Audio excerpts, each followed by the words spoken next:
Selamat gini hari, Bro NC, Sakang dan Teteh. Gua kali ini mau ngobrol sama kawan lama.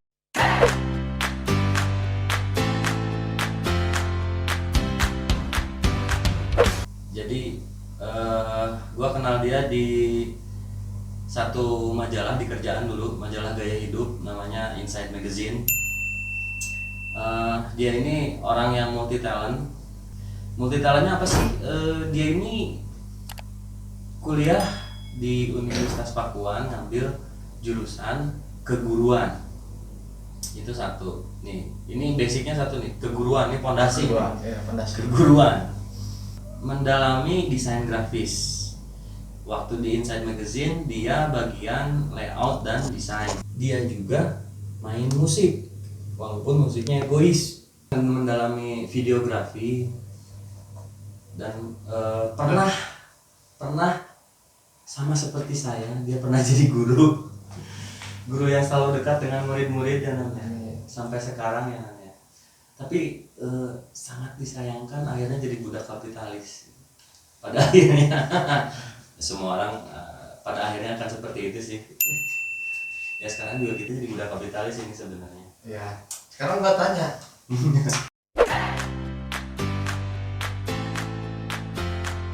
Nah, maksud bikin YouTube-nya apa? senang-senang dong. Gua senang-senang. Oh. Tapi nanti jadi AdSense. Oh, pasti. Tujuannya tetap AdSense kan? Tapi itu nomor sekian. Nomor satunya senang-senang. Intinya sih apa ya? Gue pengen menyalurkan pikiran, pendapat tentang apapun. Makanya dari Sapala Televisi berganti ke Serambi Hujanan. Kalau Sapala Televisi itu kan terlalu identik dengan sesuatu kegiatan yang berbau alam. Terlalu segmented. Sementara banyak hal yang ada di kepala kita yang ingin disampaikan. Dan banyak juga teman-teman yang kita pengen ajak ngobrol gitu. Contohnya ngobrol sama lu nih. Kan gak mungkin ngobrol sama alam, siapa sarela ya tan? Mungkin kan mencintai alam itu nggak melulu harus keluar naik gunung gitu. Ya nggak harus ya emang. Ya emang nggak harus kan. Emang nggak harus. Tapi apa yang mau di-share kalau nggak keluar? Iya benar. Iya dong, nggak dapet esensinya men. Nah dari sekian banyak hobi, kerjaan atau kegiatan, sebenarnya yang lo mau tuh apa sih? Mau jadi apa sih man? Sebenarnya mau jadi astronot sih gua. Alhamdulillah, amin, insya Allah dikasih galon yang jadi astronot. Yang dipengen sih sebenarnya, kalau yang dipengen mah gua standar aja sih sebenarnya. Standar tuh gimana? Ya, standar orang aja berbeda-beda. Menikmati hidup. Menikmati hidup atau kudu gawat? Oh segala. Ada juga orang yang menikmati hidupnya dengan bekerja. Ada di Jepang ya. Ya. Ada. Tapi gini sih, kalau gue pribadi banyak dapat sharing dari teman-teman, dari murid ataupun dari teman-teman. Ada beberapa orang yang nggak tahu yang apa yang dia mau. Dan kayaknya lu juga begitu nih. Kalau gue sih tahu apa yang mau. Apa? Itu tadi gue sih pengen terus bisa Berkarya. Karena dari dulu satu passion yang nggak pernah bisa gue tinggalin tuh bikin karya. Karyanya berbentuk Seni digital. seni digital, lebih ke seni digital. Ya. Kalau musik juga. Karena kan gue dari dulu sempet sih gue pernah ditanya pengen jadi apa, pengen jadi sinematografer gitu, pengen jadi musik video director gitu. Musik video director. Karena kan dulu zamannya MTV sering nonton sering nonton video klip yang keren-keren gitu. Gue pengen bisa bikin sesuatu seperti itu. Berarti jadi sutradara. Ya, jadi sutradara. Jadi sutradara maksudnya sih melakukan langsung di lapangan atau gimana? Iya, aku langsung di lapangan. Enggak kan Mengkonsep dari mengkonsep produksi post production semuanya. Yang gua tangkap soalnya kan lu ini bikin misalnya yang terakhir, proyek terakhir Renaissance. Renaissance ya? Renaissance itu syutingnya di mana? Di rumah. Di rumah. Terus kebanyakan ngedit daripada syutingnya lebih banyak ngedit. Lebih lama ngeditnya kan? Nah, apakah lu nggak mau jadi editor aja gitu?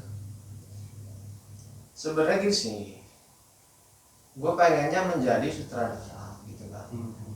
Tapi kan gue nggak mungkin langsung jadi, harus punya budget dong kalau misalnya sutradara bayar editor. Jadi gue lakukan semua itu sendiri. Karena minim budget. Ya. Dan kalaupun kita punya editor gitu belum tentu dia bisa menuangkan apa yang ada di pikiran kita kan. Kalau kita sendiri kan tahu apa yang kita pengen.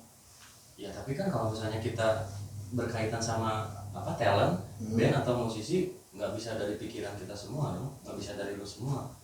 Kalau kau pengennya dari gua semua gimana? Bebas dong. Mau laku.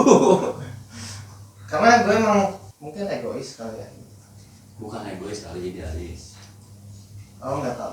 Enggak juga. Nggak tahu lah, mungkin bahasanya apa, mungkin egois, mungkin idealis. Tapi ketika gue pengen berkarya, kadang ketika ada campur tangan orang lain gitu, gue merasa kok jadi gini gitu, kok jadi gini, nggak sesuai dengan apa yang ada di pikiran. Jadi ada kepuasan sendiri. Gitu. Itu semua dari diri lu sendiri. Terus Renaissance apa kabar? Renaissance baik-baik aja. Baik-baik aja. Sebenarnya apa? Mana. Itu ada banyak pertanyaan. Sodom dan Gomora itu yang single pertama tentang apa sih sebenarnya? Sebenarnya itu tentang pandemi sih. Tentang pandemi yang terjadi. Itu kan memang idenya lagi WFH, terus nggak ada kerjaan, iseng-iseng lah nulis. Iya maksudnya, nulis dulu dong. Nulis. Tadinya sih nulis biasa aja, nulis kayak apa ya? Menuliskan pokok pikirannya. Akhirnya cobain jadiin lagu gitu kan. Jadi lirik. Ya dari tulisan itu kan harus ada penyesuaian untuk lirik.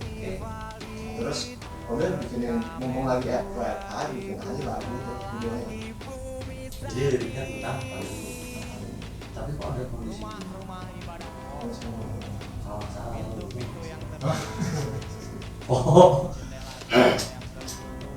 Jadi gini sih, memang mainnya tentang pandemi, tapi itu sebenarnya tentang akumulasi bencana yang terjadi.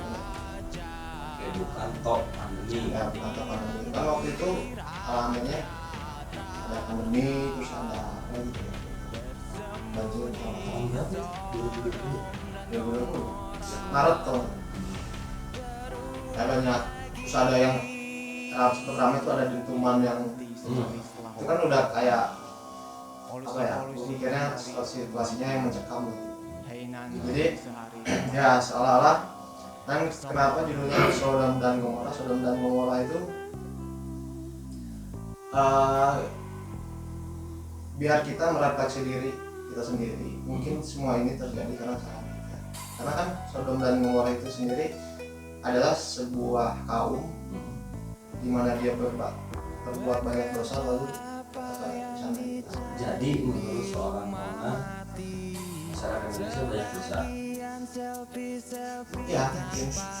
Maksudnya nggak melulu dosa, mungkin kesalahan kita sendiri. Kayak misalnya banjir karena kita buang sampah sembarangan. Kira ini ada hubungannya. Jadi beliau ini kan tinggalnya di sekitaran puncak sana. Mungkin melihat banyak dosa gitu. Dosa bertebaran gitu di halaman villa. Terus single kedua kapanan? Single kedua harusnya udah lama sih dirilis sama videonya juga. Cuman sebenarnya udah tinggal berapa persen lagi gitu kan. Maksudnya udah proses tag. Udah semua udah seharusnya udah dari 4 bulan yang lalu gitu, tinggal 2% lah. Oh bentar lagi gitu. Iya, cuman karena kehalang terbentur kerjaan terus, Jadi ngerjainnya pasti yang gue prioritasin kerjaan dulu.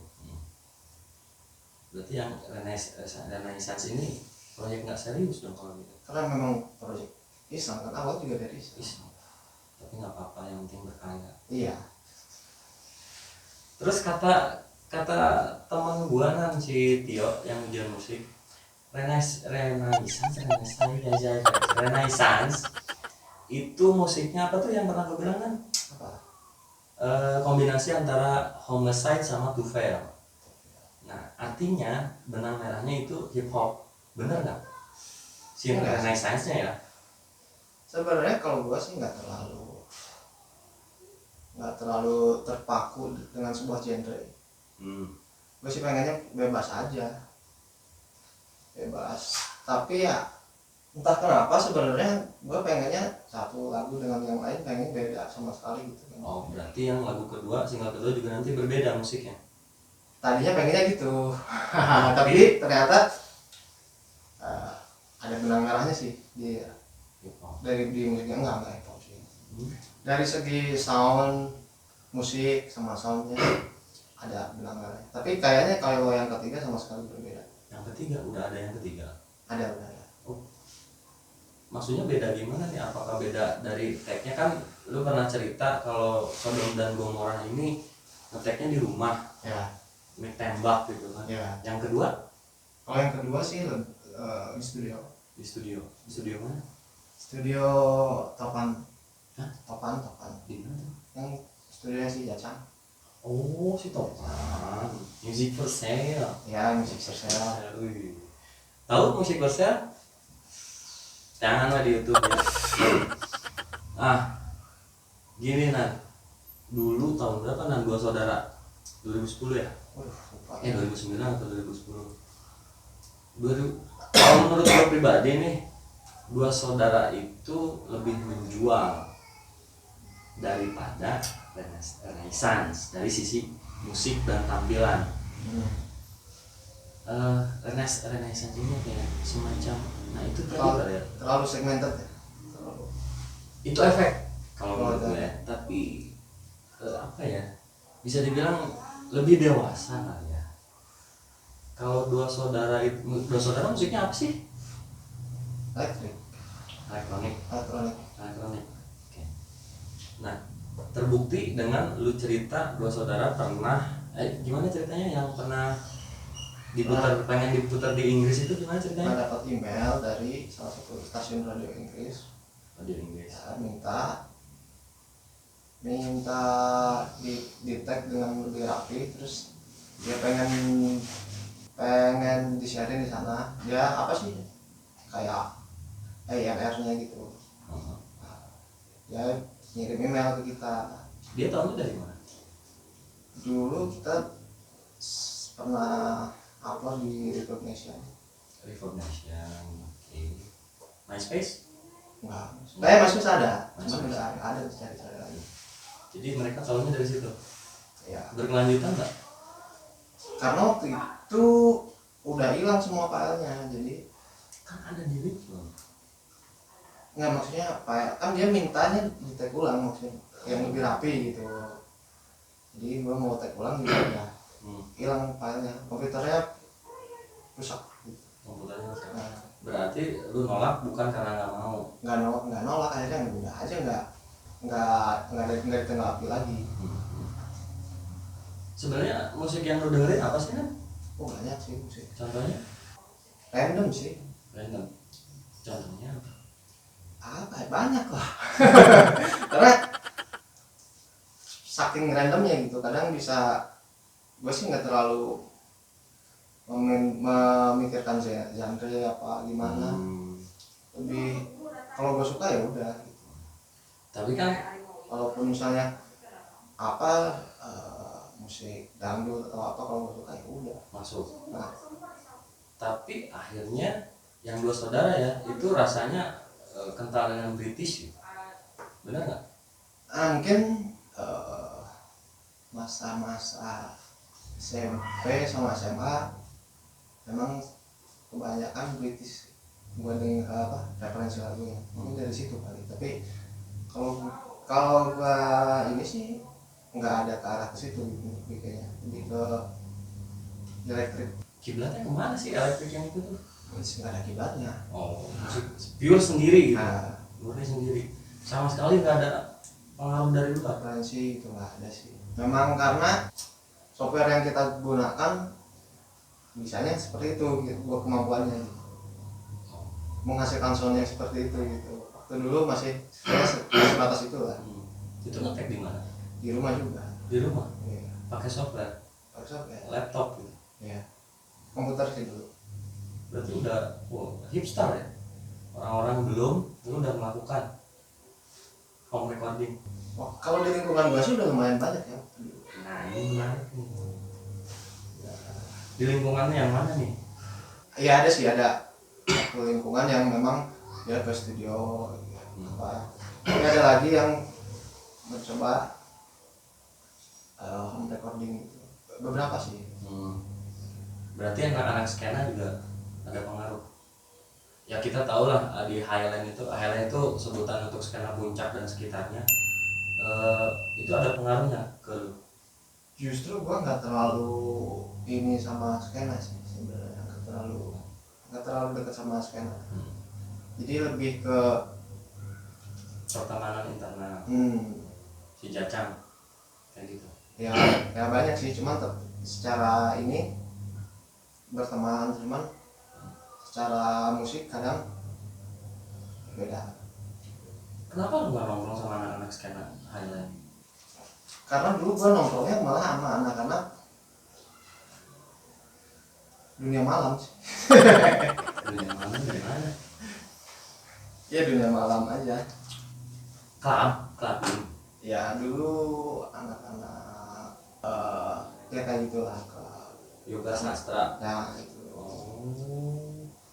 Dulu gua bergaulnya sebenarnya gua sih secara pribadi memang kalau tongkrongan lebih masuk sama skena. Cuman kalau Musik. enggak, nah kalau musik sih gue lebih dekatnya sama mereka. Dan karena gue waktu itu gaulnya bareng mereka gitu, belajarnya juga bareng, belajar softwarenya bareng mereka, jadi lebih ke situ. Sekolah maksudnya? Enggak, belajar mandiri aja, tidak. Maksudnya dari ini enggak, dari teman ini bisa ini, teman ini bisa ini, gabungin semua. Kalau sekarang musik yang lu dengerin apa? Banyak sih ya, iya, gimana ya, misalnya saya kalau gua sekarang lebih banyak denger apa, bukan folk ya, tapi sempet ke folk-folkan, tapi balik lagi ke musik-musik berdistorsi sekarang itu, balik lagi ke metal, ke hardcore. Lu dengerinnya apa? Folk atau ya, karena mungkin sekarang trennya lagi folk, gua denger folk? dengar folk, tapi kadang random sih, kadang lagi pengen dengerin apa, kadang ke hip hop, kadang apa gitu. Hip hop dengerin apa? Kadang yang lama, kadang yang baru. Luar atau dalam negeri? Dua-duanya. Dua-duanya. Homicide, Tufel, Ya, Young Lex gitu. yang lain. Public Enemy. Ya kayak gitu-gitu. Wis, Itu jarang sih, maksudnya random aja gue kalau gimana moodnya pengen dengerin. Jadi rasa penasaran gue terjawab sih. Gini, gue kenal Conan itu dia banyak, ya itulah, banyak menyanyikan, kalau nongkrong gitu main gitar banyak menyanyikan lagu-lagu British. Ya nggak? Kayak Radiohead, kayak The Verve, Sih. kayak gitu-gitu. Memang kayaknya British tuh pengaruh paling besar. Enggak, gini, lu dengerin itu, lu misalnya orang-orang pun walaupun gue nggak nyanyi British gitu, kayak semacam ada kesan gue tuh sukanya British gitu, nggak tahu kenapa. nah iya kan impresinya begitu kan. Maksud gue tuh gini, ini anak dengerinnya Radiohead, dengerinnya The Verve, apa sih Skylar Grey kayak gitu-gitu lah, gue nggak ngerti. Tapi kok musiknya begini, ngerti nggak? Berbeda dengan apa yang lu mainin di tongkrongan, berbeda dengan apa yang lu rekam. Kenapa bisa kayak gitu? Apa karena musik-musik lu yang lu bikin itu nggak bisa dimainin pakai gitar, harus pakai software? Karena mungkin gue produksinya pakai software. Bikinnya nggak pakai alat musik sama sekali? Iya, pakai Gitar, pakai gitar. drum Enggak. Mungkin kalau gue punya home recording yang dan skillnya bisa ke situ, mungkin recording pakai gitar dan yang lain-lain, mungkin beda lagi.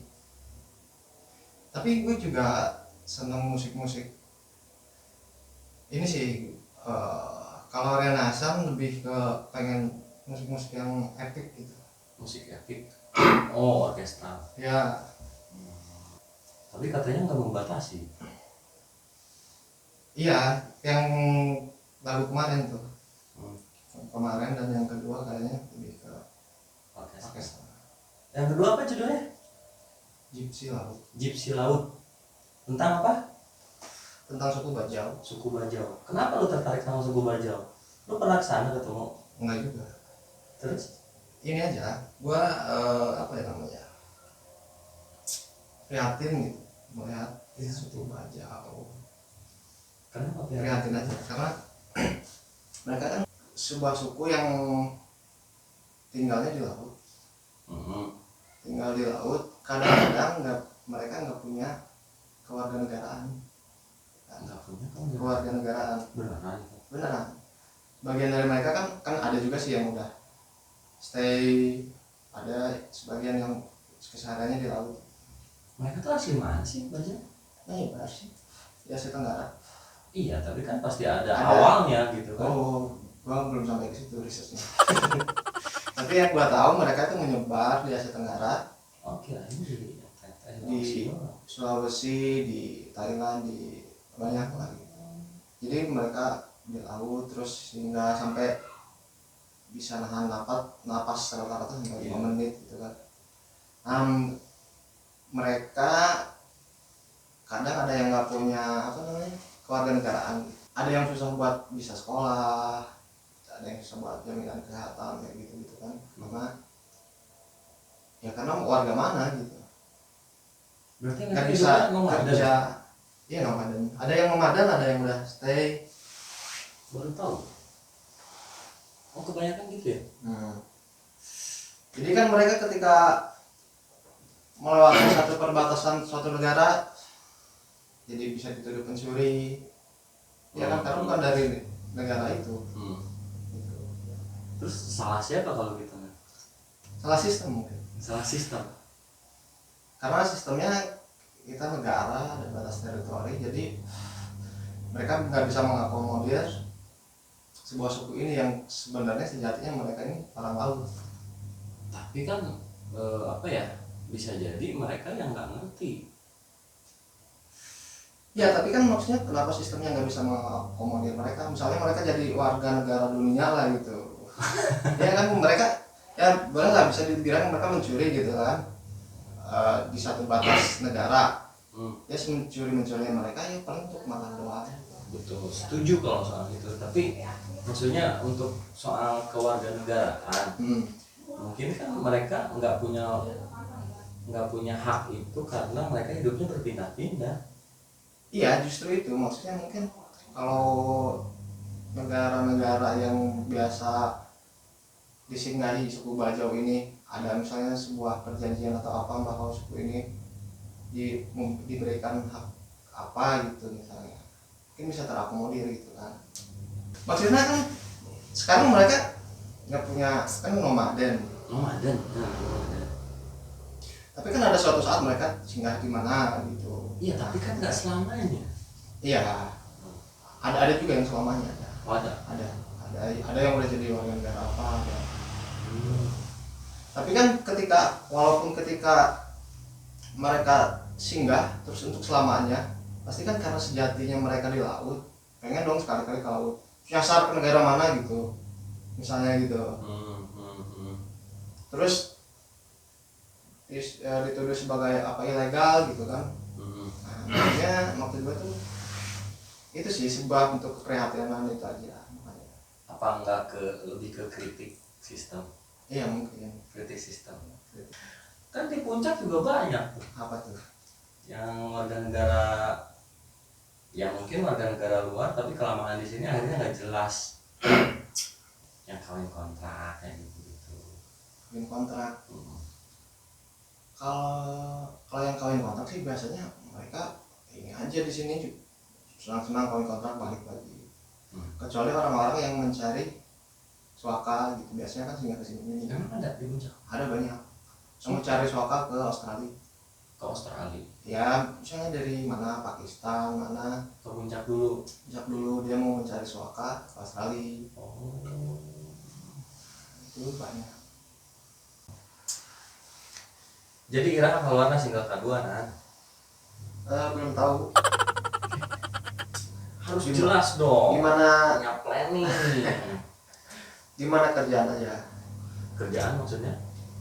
Kalau kan selama ini tuh terganggu sama mau dikerjain teh, terganggu sama kerjaan. Kalau bahasanya terganggu, hilangkan yang mengganggu kan? Sebenarnya benar.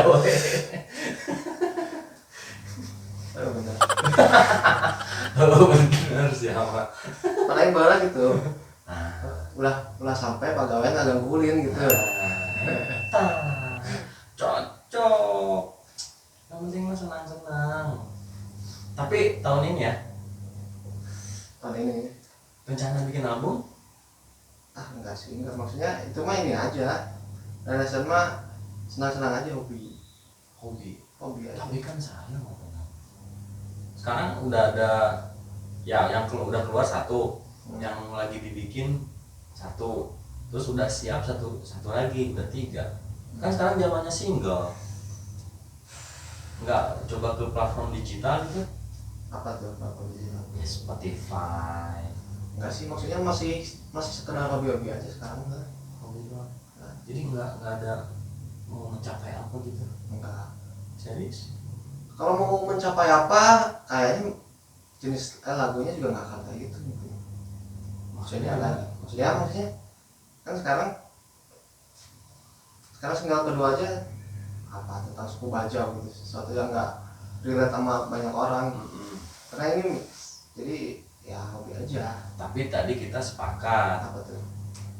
Lu sendiri yang bilang sekarang zamannya folk. Lu sendiri jadi sedikit terbawa mendengarkan folk. Lagu-lagu folk kan apa ya? Memang banyaknya sekarang tentang cinta, tentang senja, tentang kopi. Tapi versi folk aslinya kan nggak begitu sebenarnya. Lebih ke kritik, banyak kritik atau menceritakan tentang cerita-cerita apa namanya? Ya folklore lah. Cerita rakyat. Maksudnya bisa aja kan itu dikomersialisasikan. Ya, maksudnya kayaknya sih kalau gue tahu. Karena sesuatu gue di Renasan ini memang bercerita tentang hal-hal yang nggak begitu relate sama banyak orang kayaknya.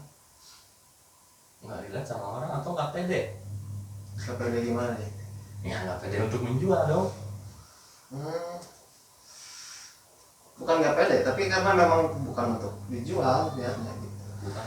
Ya tapi yang namanya karya pasti ada pendengarnya.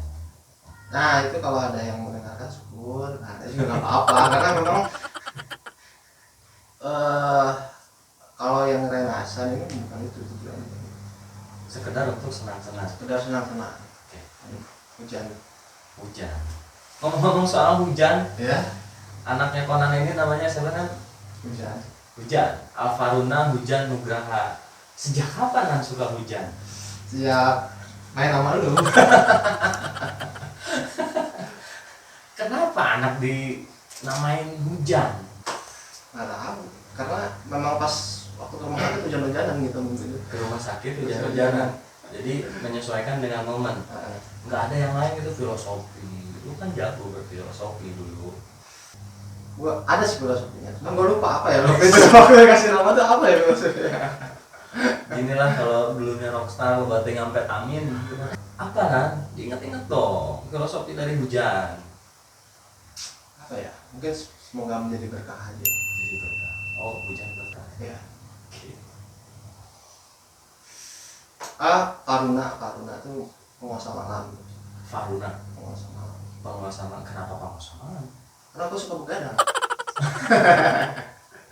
Ujung-ujungnya dugem lewat air Nggak, dia menguasai malam dengan tahajud. dengan tahajud. Oke nggak? Oke nggak? Tercium bau-bau hijrah ya. Emang ada rencana dan hijrah? Sempat mau hijrah tapi gagal. Sepakat nggak kalau hijrah itu ya sorry itu saya ya, tapi itu jadi semacam tren beberapa tahun belakang lah.